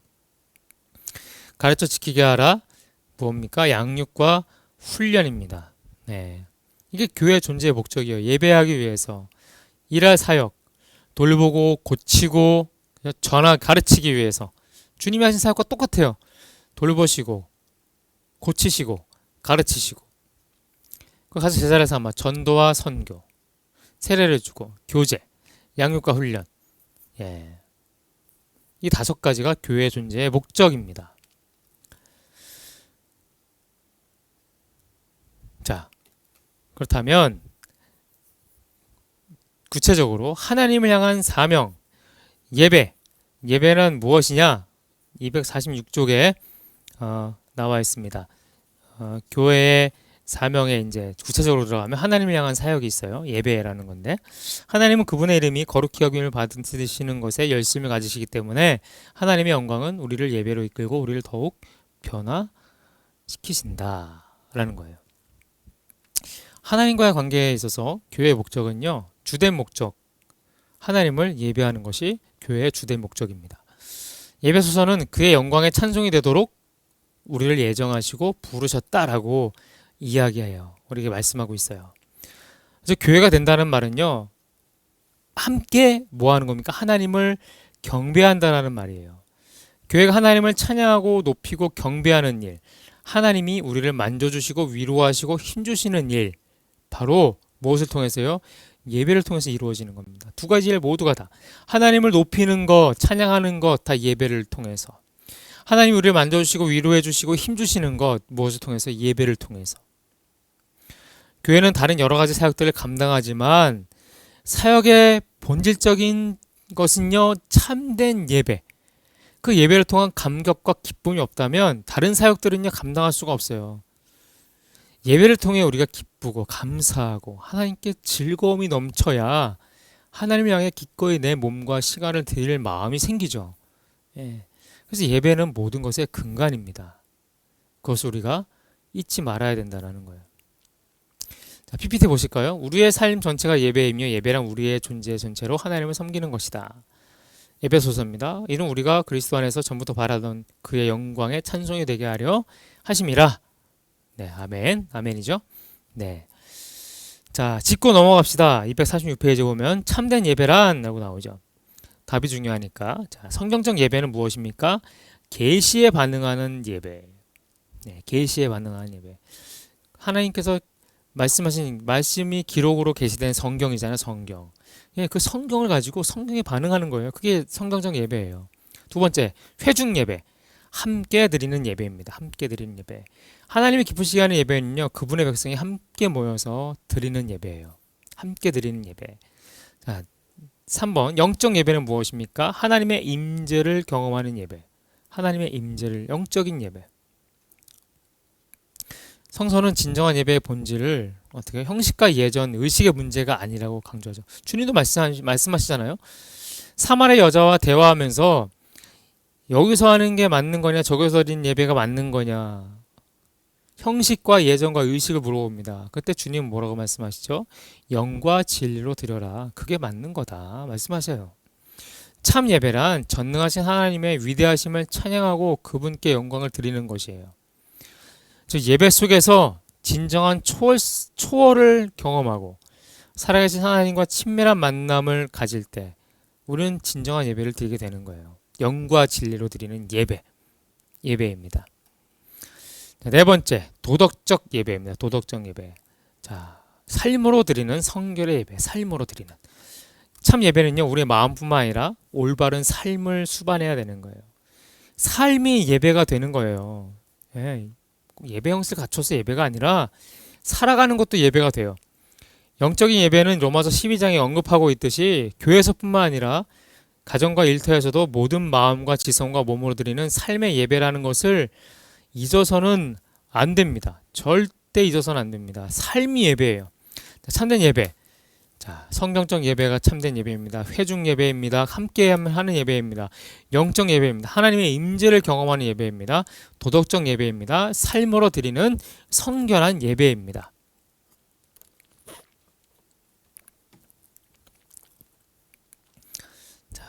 자, 누구를 향한 사역입니까? 성도들을 향한 사역, 양육이죠. 훈련과 사역 교제입니다. 우리 246페이지 설명 읽을게요. 교회 양육 목표는 주님을 알고 주님의 뜻을 행하며 주님처럼 되는 것이다. 성경은 교회가 이미 성도가 된 자들을 양육하여 믿음을 성장시킬 의무가 있다고 말씀한다. 특별히 양육과 훈련에서도 삼위일체 하나님은 함께 일하신다. 성부 하나님은 자녀들을 부르시고 그리스도는 제자들을 가르치시며 성령은 성도들을 준비시켜 그 몸의 양육을 위하여 섬기도록 하신다. 자, 여기서요, 밑에서 세 번째 줄부터요. 성부 하나님은 자녀들을 부르시고 줄 치세요. 그리스도는 제자들을 가르치시며 성령은 성도들을 준비시켜 그 몸의 양육을 위하여 섬기도록 하신다. 중요합니다. 성도를 향한 사역이에요. 자, 골로새 1장, 우리 PPT 1장 한번 볼까요? 우리가 그를 전파하여 각 사람을 권하고 부르는 거죠. 그래서 주님이, 하나님이 하시는 사역. 모든 지혜로 각 사람을 가르침은, 그래서 각 사람을 가르치는 것. 그리스도께서 하시는 사역. 각 사람을 그리스도 안에서 완전한 자로 세우려 함이니 성령의 사역이죠. 네. 성도들을 향해서 사역을 위한 교회의 대사명이에요. 네. 교회의 사명이죠. 네. 에베소서 말씀을 읽어보시고요. Just like Jesus. 예수님처럼. 자, 1번 주님을 아는 것. 주님을 아는 것이 뭡니까? 그분에 대한 정보, 인포메이션을 갖는 것이 아니라는 거예요. 그 이상의 것을 말하는 거예요. 즉, 그리스도를 안다는 것은요, 그분의 신성을 알고 고백하는 것이고 그분의 구원의 역사를 신뢰하는 것뿐만 아니라 성령을 통해서 마음속에 그리스도의 임재를 경험하는 것. 그것이 주님을 아는 거예요. 그렇게 주님을 아는 지식은요, 성경이 지혜라고 부르는 다른 모든 지식의 기초. 그리고 양육은 지혜의 성장을 추구하는 것이고 하나님의 임재와 성령의 지혜 속에서 일상적인 결정을 내리는 법을 일깨워주는 것. 이게 주님을 아는 거예요. 일상적인 일에서 하나님의 임재와 지혜를 구해서 그 속에서 결정을 내리는 것이 주님을 아는 것이라는 거예요. 그렇다면 주님의 뜻을 행하는 것은 무엇입니까? 자, 주님을 알고 그분의 지혜를 얻는 일은요, 주님의 뜻을 알기 위해서예요. 그리고 행하기 위해서예요. 구원의 약속에 순종하기 위한 거죠. 하기 위해서 주님의 뜻을 행하는 거예요. 주님은 제자들을 불러서 자신을 따르라고 하시죠. 뭐 하시겠다, 너를 어떻게 가르치겠다, 커리큘럼이 이런 거다 말씀하시지 않아요. 그저 부르십니다. 주님은 제자들은 어떻게 합니까? 주님의 부르심에 귀를 기울이는 거죠. 이게 양육의 시작이죠. 그렇기에 순종하는 믿음은요, 성숙의 표시입니다. 성장은 단순히 정보를 축적하는 것이 아니라 연습에 의해서, 훈련에 의해서 순종을 선택하고 가르침을 실천함으로써 이루어지는 거예요. 순종이 쉬운 게 아니에요. 순종은요, 선택이에요. 이거 할 때 이걸 선택해야지. 이거는요, 그냥 되지 않아요. 뭐 해야 됩니까? 계속해서 훈련해야 돼요. 연습해야 돼요. 하나님의 것을 선택하는 거, 하나님의 것을 선택하는 거, 나와 하나님 그 둘 사이에서 하나님의 것을 선택하는 것을 죽어라 연습을 해야, 그래야 될똥말똥이에요. 주님의 뜻을 알아도 선택하는 거는요, 주님의 뜻을 선택하지 않은 경우가 너무나 많아요. 그래서 우리는 연습해야 돼요. 정보를 축적하는 게 아니라 연습해야지 성장하는 겁니다. 하나님은 당신의 자녀들을 교육의 과정뿐만 아니라 경험의 과정을 통해서 양육하시고 교정하세요. 경험하잖아요. 딴 길로 갔다가 의도 터진 다음에 오잖아요. 한 대 땡 맞고 여기 아닌가? 그리고 다시 오잖아요. 하나님 그렇게 또 훈련하세요. 그리스도인의 자연적, 영적 은사들을 사용하는 거예요. 그리스도인들은요. 그래서 일상생활에서 하나님의 뜻을 살피는 거죠. 하나님께 영광을 돌리고 기독교적인 양육을 받는 거죠. 기독교적인 양육, 아까 말씀드린 대로 하나님의 종들의 은사가 무엇인지, 그것을 어디에 사용할지를 발견하는 거예요. 발견하고 또 누군가를 발견하도록 도와주는 것, 그게 양육입니다.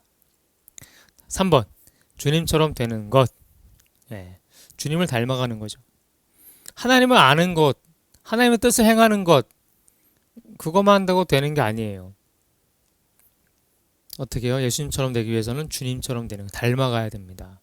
성령은 그리스도 안에 있는 새로운 생명을 주심으로써 우리를 변화시키시잖아요. 그리스도와 같이 된다라는 것은 십자가의 길을 따르는 것이고 희생적인 사랑의 길을 따르는 겁니다. 십자가 지는 거잖아요. 십자가를 지고 자기를 부인하는 것. 그 자기 부인은요, 사랑이에요. 사랑은요, 내가 없어져야 할 수 있는 거예요. 이는 모든 성도를 향한 하나님의 부르심이고 특별한 자에게만 국한된 것이 아니에요. 이런 사랑을 개발하기 위해서 뭐가 필요합니까? 연습, 훈련이 필요해요. 그리고 그리스도에 대한 가장 깊은 헌신, 말씀에 대한 믿음과 순종이 필요하다라는 겁니다. 자, 세상을 향한 사역입니다. 전도와 구제. 우리 247페이지 설명 읽을게요. 예배와 양육을 위해 교회를 부르시는 주님은 자신이 세상 속으로 보냄을 받으신 것처럼 우리를 세상 속으로 보내십니다. 예배와 양육을 위해 교회를 부르시는 주님은 또한 오랜 세월 동안 온 세계에 교회를 보내어 주님을 증거하게 하셨다. 교회에게 전도의 사명이 있는 것이 아니라 교회 자체가 전도라는 것이다. 밑줄 쫙! 입니다. 교회에게 전도의 사명이 있는 것이 아니라 교회 자체가 전도예요. 그러므로 교회는 전도 속에서만 존재할 수 있다. 왜냐하면 그리스도가 세상에 오신 목적과 그분이 우리를 세상에 보내신 목적이 모두 전도이기 때문이다. 그것은 또한 성부 하나님의 목적이요 성령 하나님의 목적이기도 하다. 그러므로 교회는 아직도 복음을 모르는 미전도 종족을 향하여 한 영혼이 구원을 얻을 때까지 복음을 전해야 한다. 하나님은 자신의 삶을 기꺼이 다른 이들을 위해서 내놓으셨어요. 예수 그리스도 성육신하심으로써, 십자가에 달리심으로써. 그리고 천천히 변화시키며 양육하는 방법을 택하셨죠. 제 아들 만나자마자 짠 성령 충만해져가지고 막 5,000명, 3,000명 회개하도록 만드신 게 아니에요. 천천히 양육하셨습니다. 그렇잖아요. 12제자를 그렇게 하셨어요. 하나님의 복음을 들고 나가는 거룩한 사역에 하나님의 백성들을 모두 참여시키시기 위해서 그러시는 거예요. 느리지만 확실한 방법을 통해서 삶의 전 영역에서 그리스도의 생명을 풍성하게 하시는 거예요. 12사도 모두 다 순교했잖아요. 물론 요한 사도는 끝까지 살아야 했었지만 주님의 사역을 위해서. 참 그 12명의 제자들 변변치 못한 사람들 같았는데 결국에는 끝까지 주님을 위해 순종하고 충성하다가 주님을 부인하지 않고 순교하는 자리까지 가는 겁니다. 느리지만 굉장히 천천히 가는 것 같지만 결국 변화시키시고 결국에는 사도로 세우시는 거죠. 교회도 마찬가지예요. 교회도 전도 정착 양육 굉장히 빠른 속도로 하려고 우리는 그런 경향이 많아요. 근데요, 전도가 쉽습니까? 안 쉬워요. 예. 전도 많이 하는 분 계시죠? 근데 문제는요, 전도 많이 하는 그 숫자가 중요한 게 아니라 얼마나 그리스도 안에 머무는 사람이 많느냐가 중요한 거예요. 예. 예, 많이 물론 대단한 거죠. 데리고 오는 건 대단하지만 더 대단한 건 뭔지 아세요? 하나님을 믿음을 고백하고 하나님 안에 머물게 하는 게 더 대단한 거예요. 그거 아셔야 돼요. 전도는 그게 더 중요한 겁니다. 자꾸 우린 숫자 가지고 잠깐 숫자 노름하는데 숫자 노름하는 게 중요한 게 아닙니다. 한 영혼이 천하보다 귀하다 하셨어요. 예. 한 영혼을 하나님 안에 머물게 할 수 있느냐가 중요한 겁니다. 예. 그게 중요해요. 그게 느리지만 그러니까 그래서 한 영혼 구원하는 게 정말 힘들어요. 양육이요? 얼마나 어려운데요. 가르치면 다 합니까? 여러분들 자녀들은 다 100점 맞고 다 만점 맞고 수석합니까? 아니에요. 암만 가르쳐도 안 되는 애들은 안 돼요. 예, 똑같아요. 믿음도 똑같아요. 아무리 배워도 안 믿어지는 건 안 믿어지는 거예요. 그건 어쩔 수 없는 거예요. 양육 절대 쉬운 게 아니에요. 천천히 가야 됩니다. 어려워요. 교회 전도부터 정착, 양육 다 어려워요. 천천히 가야 돼. 너무너무 우리는 속도전이에요. 그래서 빨리빨리 해가지고 안 되면은 실패다. 안 되면은 야 이거 능력이 없다. 맨날 이런 평가나 하고 앉아 있고 그러면 안 된다라는 거예요. 예, 분명한 중요합니다. 예, 전도는 해야 돼요. 하지만 숫자 노름도 아니고 속도전도 아니라는 거예요. 예, 분명히 아셔야 됩니다. 구제. 전도 못지않게 중요한 건 구제입니다. 구제하는 거. 우리가 가지고 있는 걸 공적 자금 11조죠. 흘려보내는 것. 예. 11조 내시고 기부 영수증 많이 떼어달라는 분들이 계세요. 네. 근데 많이 하세요. 왜 띱니까? 정부가 보겠다라는 거예요. 교회가 정말 공적 자금으로 사용했는지를 보겠다라는 거예요. 예. 정말 필요한 곳에 썼는지를 보겠다라는 거예요. 그걸 위해도 냈느냐, 교회는 사용했느냐, 사용했다라고 인정해서 환급해 주는 거 아닙니까? 예. 근데 우리는 11조를 잘 사용해야 된다라는 거예요. 근데 우리는 11조를 관심 없죠. 어떻게 사용되는지. 관심 가지세요. 예, 관심 가지셔야 돼요. 그래야 교회가 건강해집니다. 네.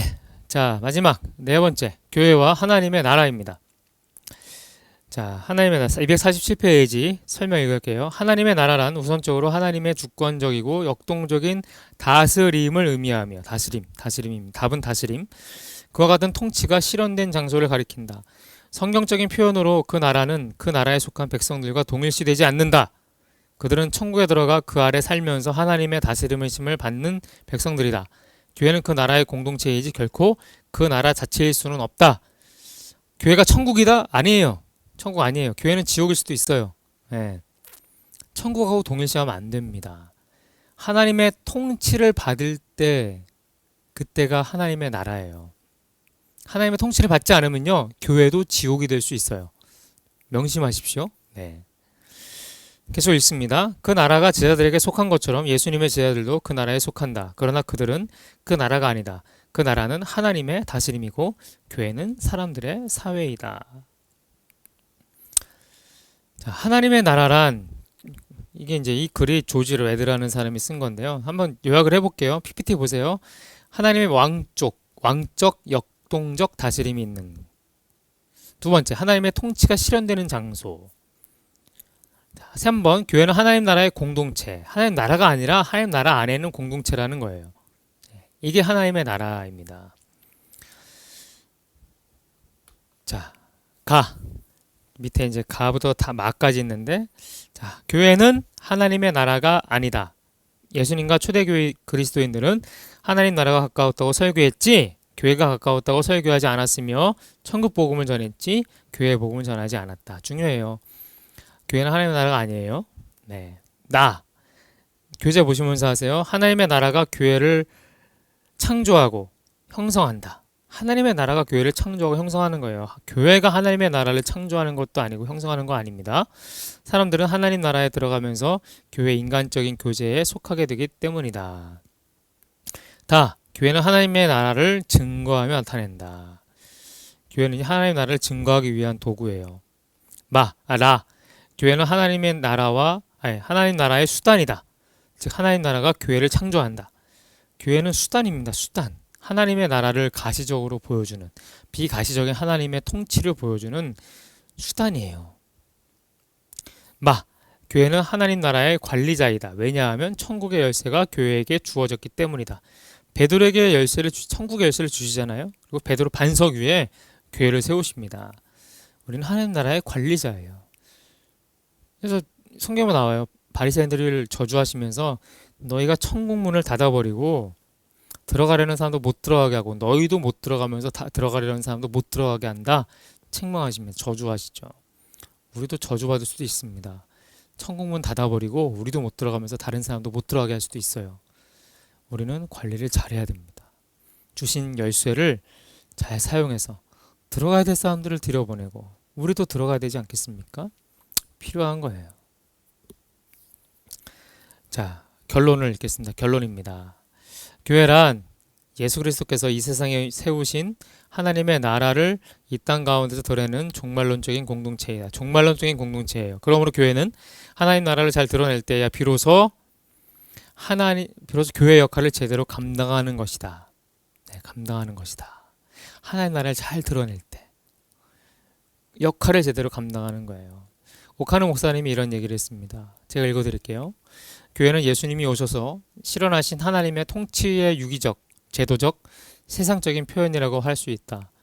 교회는 하나님의 통치권 안에 속해 있는 과도기적 제도라고 보아야 한다.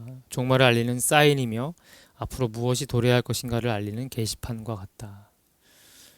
우리는 종말의 사인이 되고 있습니까? 네. 우리는 앞으로 무엇이 도래할 것인지를 알리는 게시판의 역할을 하고 있습니까? 고민해야 됩니다. 우리가 교회라면 우리는 종말을 알리는 사인이 되어야 돼요. 종말론적인 삶을 살아야 되는 겁니다. 향후 어떠한 일이 일어날지를 보여주는 게시판이어야 됩니다. 주님이 재림할 것을 우리가 삶으로 보여줘야 되는 거예요. 네. 자, 교리와 함께 살기. 한번 읽어보시고 질문에 답도 하시면서 이번 강을 좀 정리하시면 좋겠습니다. 좀 길었지만 중요한 내용이기 때문에 좀 길었던 것 같아요. 설명한 것도 많고 좀 자세하게 설명했습니다. 아무튼 수고 많으셨고요. 다음 주에는 23강부터인데 23강부터 23, 24, 25강을 묶어서 할 예정입니다. 내용들이 짧기 때문에 좀 묶어서 할 예정이에요. 그래야 진도가 좀 나갈 수 있을 것 같습니다. 그러니까 좀 새 강을 23, 24, 25강을 미리 한번 쭉 읽어보고 오시면은 훨씬 강의를 들으시는데 도움이 되실 것 같습니다. 제가 기도하고 마치도록 하겠습니다. 주님 감사합니다. 저희가 교회가 되기를 원합니다. 하나님의 통치를 보여주는 곳이 되기를 원하고 하나님의 왕권이 드러나는 곳이 되기를 원합니다. 하나님, 성찬과 세례를 배웠습니다. 세례와 성찬이 우리의 믿음과 우리의 신앙 고백의 표시요 확인이요 확실한 계약서에 찍는 도장과 같은 것임을 잊지 않게 하시고 하나님, 우리 안에 거하시는 하나님을, 예수님을, 성령님을 증거하는 참된 교회요 공동체요 믿음의 백성 되게 하여 주옵소서. 예수님의 이름으로 기도합니다. 아멘. 수고하셨습니다.